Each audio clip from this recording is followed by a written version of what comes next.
एक चौंकाने वाली घटना सामने आई है जो दिखाती है कि माता पिता को अपने बच्चों को खिलौने देते समय कितना सावधान रहना चाहिए।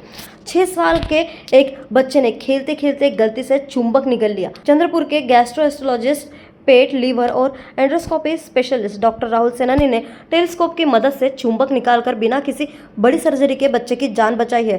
चंद्रपुर का एक 6 साल का बच्चा घर पर चुंबक से खेल रहा था। उस समय उसके माता पिता आसपास नहीं थे। खेलते खेलते उसने चुंबक अपने मुंह में डाल दिया और वह सीधे उसके पेट में चला गया। बच्चे ने रोते हुए अपने माता पिता को बताया कि उसने पेट में कुछ चला गया, जिसके बाद यह घटना सामने आई। उसे तुरंत चंद्रपुर में डॉक्टर राहुल सेनानी के पास ले जाया गया।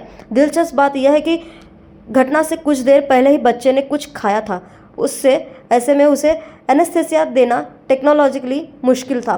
बच्चे की गंभीर हालत को देखते हुए डॉक्टरों ने बिना समय बर्बाद किए एंडोस्कोपी करने का फैसला लिया। बिना किसी चीरे या एनेस्थेसिया के सिर्फ 2 मिनट में टेलीस्कोप की मदद से पेट से चुंबक निकाल दिया गया। इससे बच्चे को बहुत परेशानी और संभावित सर्जरी से बचाया गया। तो लहान मुलगा होता, तो 6 वर्षाचा होता। त्यांनी मॅग्नेट गिळलं होतं। त्याचे आई वडील जवळ नव्हते तेव्हा जेव्हा त्यांनी गिळलं होतं आणि तो खेळत होता तो मॅग्नेट सोबत।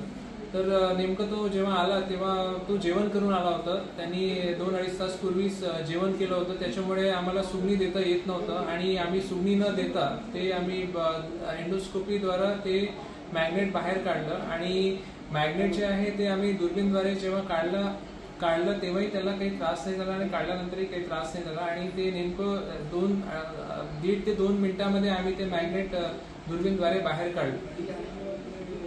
लहान मुलं खेळत असतात तेव्हा आपण त्यांच्याकडे आपण पहिली गोष्ट तर पूर्णपणे लक्ष दिलं पाहिजे आणि त्यांना लहान वस्तू जे आहे ते दिलं नाही पाहिजे, कारण लहान मुलांना तेवढं माहीत नसतं आणि ते जे लहान हे छोटे मोठे जे असतात वस्तू ते गिळण्याची सवय असते लहान मुलांना, कारण त्यांना माहीत नसतं।